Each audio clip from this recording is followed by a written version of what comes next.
Bismillahirrahmanirrahim. Assalamu alaikum. How are you students? I hope you'd be fine. Home and Love, we have read this poem and I have explained it to you very well.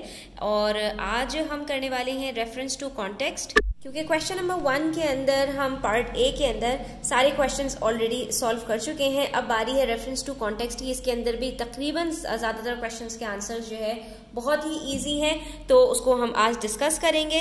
तो अगर आपने अभी तक ये नहीं किया तो ये वीडियो आपके लिए है, एंड तक देखिएगा, स्किप मत कीजिएगा, इंशाल्लाह आपको सारे आंसर्स मिल जाएंगे। ठीक है, स्टार्ट करते हैं। Part A says when angels talk in heaven above. Reference to context होता क्या है बच्चों, ये चीज समझ लो कि यहाँ पर आपको टेक्स्ट में से या पोम में से कोई एक जो है वो फ्रेज दिया जाता है और उससे रिलेटेड आपसे कोई क्वेश्चन पूछा जाता है। तो यहाँ पर ये हमारे पास जो सेंटेंस है ये हमारे पास बेसिकली पोम के वर्ड्स हैं। When angels talk in heaven above, हमने जब पोम रीड की थी तो उसमें यहाँ पर हमारे पास एक फ्रेज आया था, हमसे पूछ रहे हैं what do they talk about.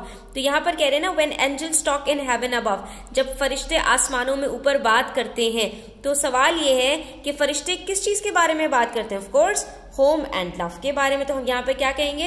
According to poet the angels talk about home and love because they have no words more sweet than them. जब हमने पोम रीड की थी उसके अंदर हमारे पास वेरी नेक्स्ट लाइन के अंदर यही बात उन्होंने डिस्क्राइब की हुई थी।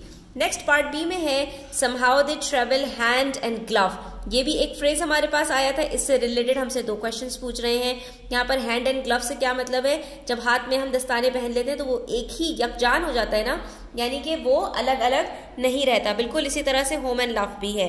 तो पहला क्वेश्चन है व्हाट डज दिस मीन। इसका मतलब क्या है? होम एंड लव का मतलब है कि जो चीज पेयर में हो, एक साथ हो, टुगेदर हो, को रिलेटेड हो।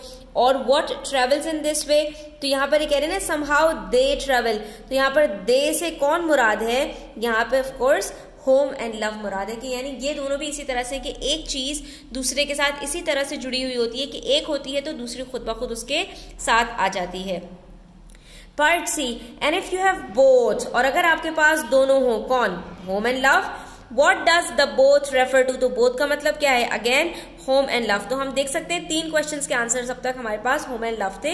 पार्ट 2 में हमसे कह रहे हैं what should you do if you have both. तो पोम के अंदर पोएट ने लास्ट स्टेंजा के अंदर इस चीज को डिस्क्राइब किया था कि अगर आपके पास ये दोनों चीजें हैं तो you have to sing the whole day long and these words will make your song divine. तो स्टूडेंट्स आप ये स्क्रीनशॉट ले लीजिए, सारे क्वेश्चंस के आंसर्स मैंने आपके लिए लिख भी दिए हैं ताकि आपको कोई प्रॉब्लम ना हो। ठीक है, यहाँ पर आज की वीडियो हमारी एंड होती है। आई होप आपको अच्छी लगी होगी। वीडियो अच्छी लगी हो तो लाइक कीजिएगा, अपने फ्रेंड्स के साथ शेयर कीजिएगा। चैनल सब्सक्राइब नहीं किया तो सब्सक्राइब कर लीजिए। अपना ख्याल रखिएगा। अल्लाह हाफिज।